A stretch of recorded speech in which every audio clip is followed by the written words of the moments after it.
In this video, we will try to understand the Agile methodology. So what is Agile methodology? So it is a methodology for effective modeling and documentation of the system. So Agile follows some set of principles. So let us try to understand what are the set of principles that are followed when we try to follow the Agile. So the first principle is like the highest priority is to satisfy the customers through earlier and continuous delivery of the valuable software. The second one is welcoming the changing requirements even late in the developments. Agile processes harness the change for the customer's competitive advantage. The third one is deliver the software working software frequently from the couple of weeks to couple of months with a preference to a shorter time scale. The business people and developers must work together daily throughout the project.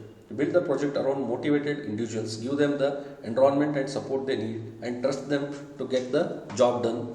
The most efficient and effective method of conveying the information to and within the development team is the face-to-face conversation.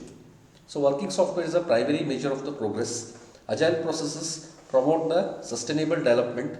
The sponsor, the developers and the user should be able to maintain the constant phase indefinitely. Continuous attention to the technical excellence and good design enhances the agility. Simplicity, the art of maximizing the amount of work not done is essential. The best architectures, the requirements and the designs emerges from the self-organizing teams. At the regular intervals, the team reflects on how to become more effective and then tunes and adjusts its behavior accordingly.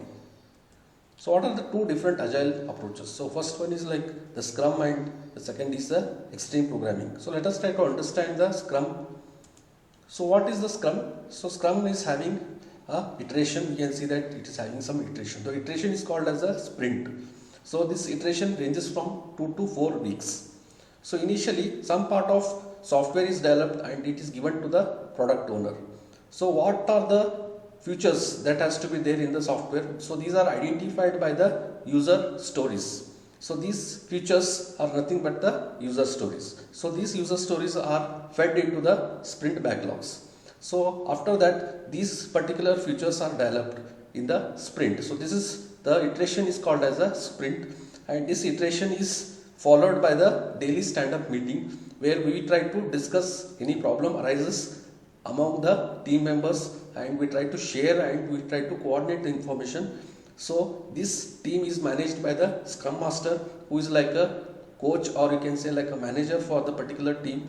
After some part of the software is developed, this is given to the particular product owner and the product owner will try to identify some more features that has to be developed in the next sprint. So here it consists of series of sprints and the product is given to the customer at the end of the particular sprints. So this is what the Scrum is all together.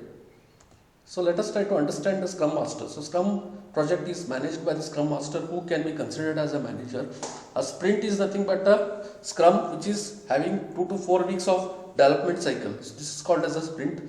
So daily Scrum is nothing but a type of a daily meeting which will try to solve any problems are there and we try to communicate among the team members. So daily stand-up is nothing but a face-to-face meeting of the team that is participating and sharing the coordinating information. The product owner represents the stakeholders and the customers. The product owner is accountable for ensuring that the team delivers the value to the business. So what is a sprint? So sprint is nothing but the basic unit of development in the Scrum.